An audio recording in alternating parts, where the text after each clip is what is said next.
I am coming out of retirement to write this review. I've never had more than a passing curiosity about the Queen of England or her family.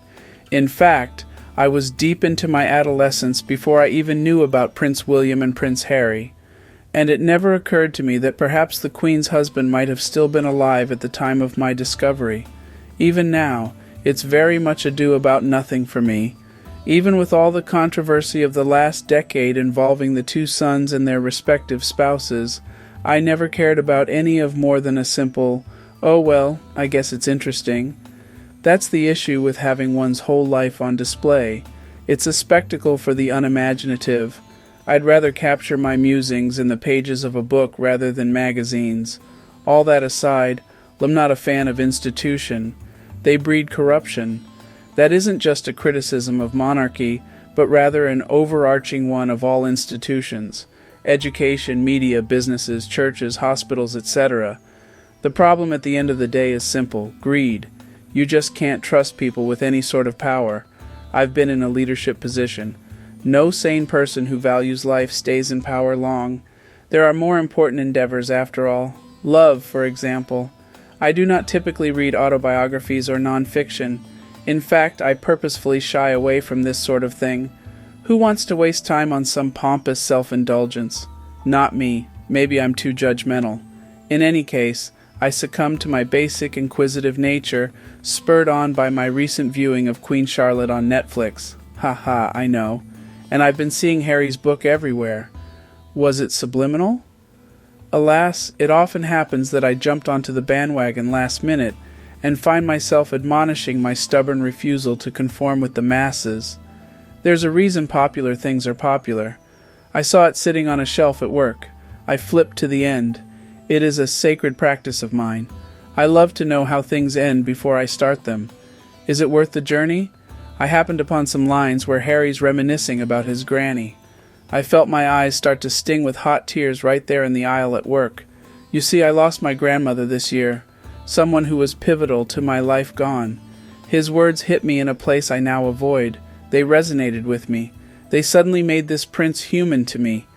I decided to read the whole damn thing, so I did. I also read the commentary on it as well. People are so funny in what they focus on. It has to be a matter of perspective. So many people were caught up in the tell-all of this book. Is it a tell-all? It didn't read that way to me. In fact, it seemed overwhelmingly focused on grief. Harry's lost a good many people, some to tragic ends and some to perhaps the worst fate, plain old pride. That, too, hit me square in the chest. Anyone who's been hurt by family knows how keenly the disappointment in them burns you when, despite your better judgment, you were willing to put your faith into them until the end, and they proved the faith misplaced again and again. Is it really too much to expect the people you care for would also care for you in the same way?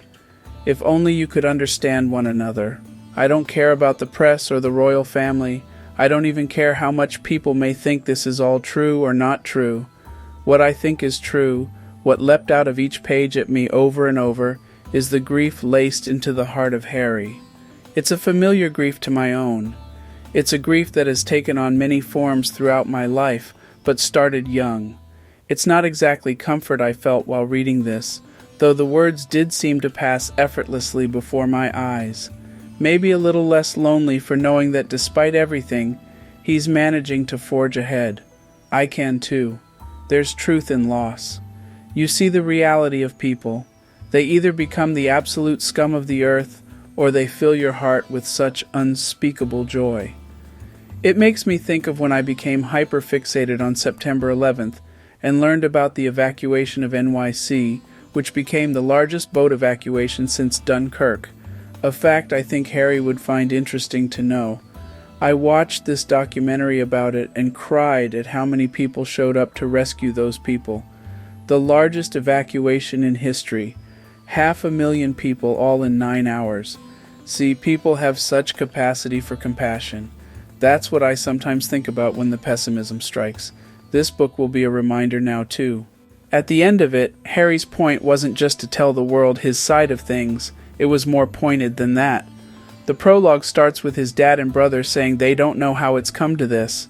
Harry's incredulous. I would have been too. After all, Are they just being inconsiderate, or are they like Daisy Buchanan in The Great Gatsby, willfully naive of the world around them, caught in their vacuum of selfishness, unwilling to face the truth because of the fear that life as they know it may shatter?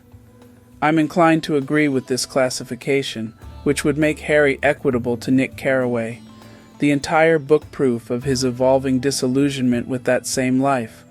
Whereas Gatsby ends in a death, Harry's story starts with one. It seems important to note this. As I said, loss leads to truth. Sometimes it's a harsh and bitter truth, but necessary. I hope that Harry's truth meets its mark in the hearts of those who he still, somehow, hasn't given up hope on, his dad and his brother. My advice if you decide to read this: don't dwell on what you perceive to be TMI, but rather the why of it all. Why? He had the courage to break away from the mold of 1,000 years of conformity, in spite his sworn enemy the press, the threats, and perhaps even his own self-doubt, and share what's been forming for decades. The culmination of his experience open to public scrutiny. At the end of the day, I don't care for institutions. When you forget that people in power are just that, people human, you forget that not only are they too worthy of compassion, but also shouldn't be idolized. Humans make mistakes, but it's important to learn from them. I could understand from reading this just how much work Harry's done in learning from his. From one human to another, Harry, if you ever read this, I genuinely hope that your words do not fall onto deaf ears. Thank you for the tears I cried while reading this, and thanks for sharing.